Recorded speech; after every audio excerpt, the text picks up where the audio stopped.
Okay, hello, my name is Archie Elmassetyo Hartono from Pending F, and right now I will tell you about the story. The title is A Serious Case. Okay, let's begin. I have a friend who is afraid of spiders. This isn't very unusual. A lot of people are afraid of spiders.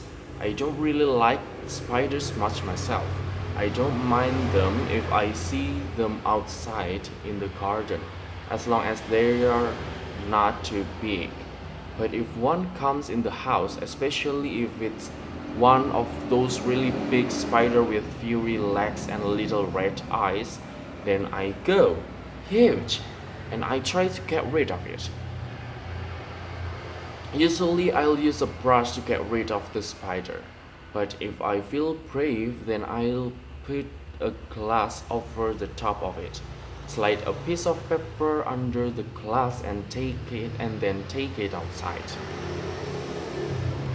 This is quite normal, I think. But my friend isn't afraid of spider in any normal way. She isn't just afraid of spider, she is totally, completely and utterly terrified of them. When my friend sees a spider, she doesn't just go or run away or ask someone else to get rid of the horrible creepy crawly. No, she screams as loud as she possibly can. She screamed so loud that her neighbor worry about her and think about calling the police.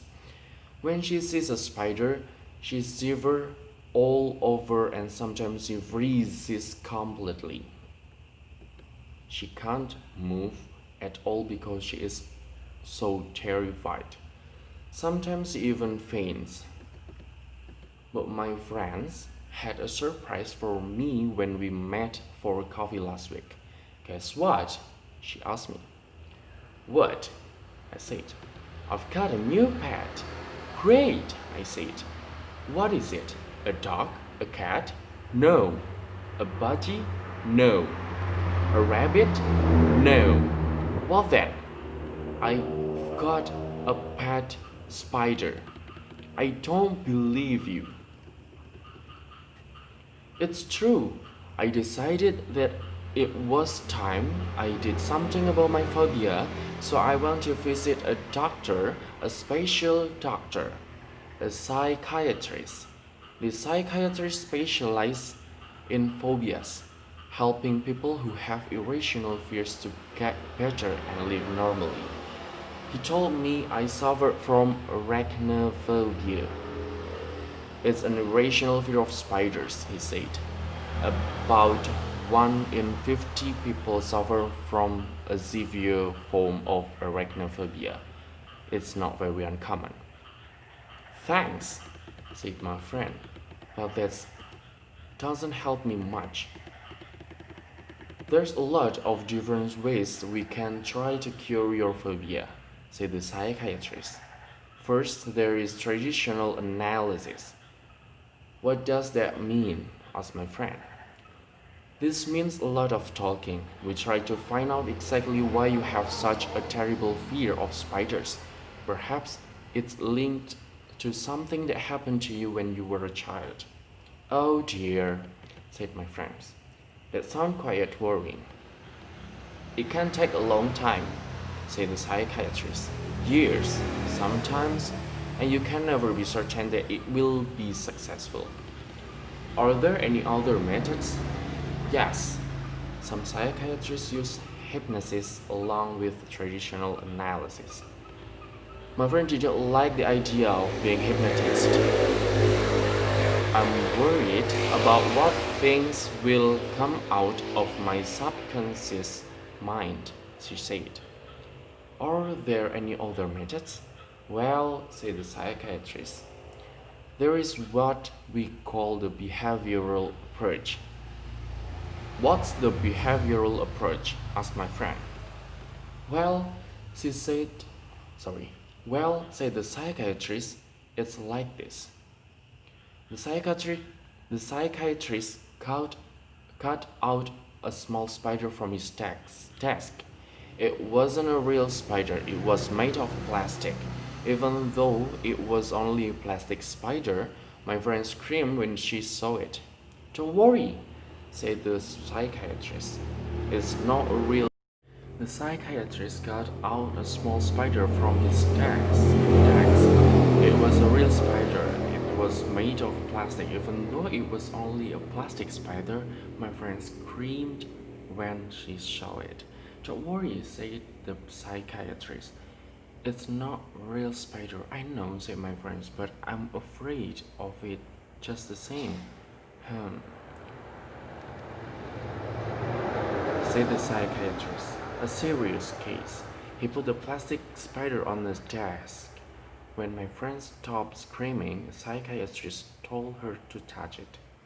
When she stopped screaming again, the idea of touching the plastic spider was enough to make her scream. She touched it. At first, she touched it for just 1 second. She shivered all over, but at least she managed to touch it. Okay, the psychiatrist. That's all for today, thanks. You can go home now. That's it? Asked my friend. Yes, that's all. Yes, for today. This is the behavioral approach. Come back tomorrow. My friend went back the next day, and this time the plastic spider was already on the doctor's desk. This time she touched it and held it for 5 minutes. Then the doctor told her to go home and come back the next day. The next day she went back and the plastic spider was on her chair. She had to move the spider so she could sit down. The next day she held the spider in her hand while she sat in her chair. The next day the doctor gave her the plastic spider and told her to take it home with her. Where do spiders appear in your house? Asked the psychiatrist. In the bath, usually, said my friend. Put the spider in the bath, he told her. My friend was terrified of the spider in the bath, but she managed to scream when she saw it there. It's only a plastic spider, she told herself. The next day, the psychiatrist told her to put the spider in her living room. My friend put it on top of the television. At first, she thought the spider was watching her and she felt afraid. Then she told herself that it was only a plastic spider. The next day, the psychiatrist told her to put the spider in her bed. No way, she said. Absolutely not. Why not? Asked the psychiatrist. It's a spider, replied my friend. No, it's not, said the psychiatrist. It's a plastic spider. It's not a real one.